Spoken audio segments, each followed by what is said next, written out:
Lane Smith was born on August 25th of 1959 in Tulsa, Oklahoma. He graduated college with a BFA in illustration from the Art Center College of Design. He then went to New York City with a portfolio of illustrations, and then he married Molly Leach in 1996, and they now live in Connecticut and New York City together, and she's also a book designer for children's books. Lane Smith is most notable for his creating figures with large heads and small bodies. He is also noted for dark pigment in his books because he loved Halloween and loved the darkness when he was younger.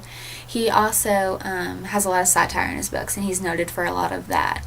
In the mid-1980s, he met John Sheska, who is a children's book author, and together John's text and Lane's illustrations combined to form and complement each other's works in every way possible, especially with the satire. One of their best-selling books and most successful collaborations would have to be The True Story of the Three Little Pigs. And already from the beginning, you can see, just in the cover of the book, you can see the sarcasm already coming out by a wolf. And I just think this book's hilarious, and it's a must-read. You must read it. Line plays an integral role of movement in this book. For example, on this page, you can see the milk flying everywhere with those lines, and then you can also see the straw and his nose itching and all those lines together help to make a lot of lines and movement throughout the page. And then on this page, you just see an explosion of lines and straw and all kinds of different, with the sneeze falling everywhere, and you just see that explosion all over the double spread of this page. Color, it's very warm and inviting on a few pages just to keep the reader reminded that maybe he's not such a bad guy, Let's hear what he has to say. But then most of his pages are dark because he likes that dark pigment, and it also kind of tells us, what's going to happen next. We want to know what he has to say next. And so that kind of plays a very important role in the book. Texture is very soft. It kind of gives us a reason to have sympathy for the wolf and to hear what he has to say. He also has a very dreamlike quality, as seen on this page.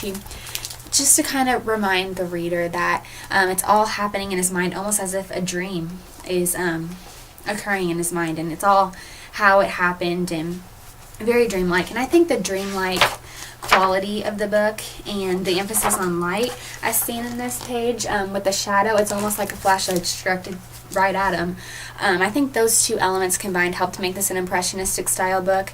And it's not like it's realistic to where it's an actual picture of the book.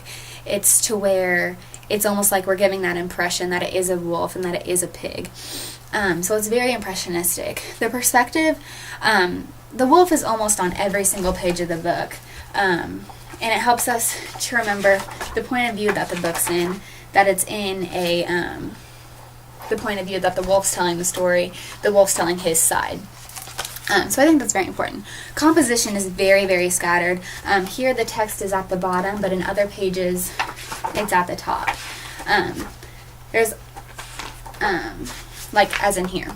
There's also a lot of double spreads, as seen here, and frames always are captured with the illustration inside. Media was actually not found in the verso, to my surprise, but he likes to use a lot of oil paint canvases, and I think that by looking at the book, that is what he used. He likes to kind of add all the color on the canvas, and then he likes to put an acrylic spray varnish all over it, and then add the details after that. He was most influenced by people like Gustave Doré, Edward Lear, N.C. Wyeth, people that like to use surfaces like he does, with media that he likes to use. And so he's influenced by those people. He was named a Carl Honor Artist for his lifelong innovations in children's books. And his books, Stinky Cheese Man and Other Fairly Stupid Stories, are Caldecott Honor books, along with Grandpa Green, which was a 2012 Caldecott Honor book. And then one of his other famous books is It's a Book, which is translated in 20 different languages and spent over 6 months on the New York Times bestseller list. He also published made characters for Roald Dahl's James and the Giant Peach, and then he also helped with illustrating for Dr. Seuss's Hooray for Diffendorfer Day. So that's a little bit about Lane Smith.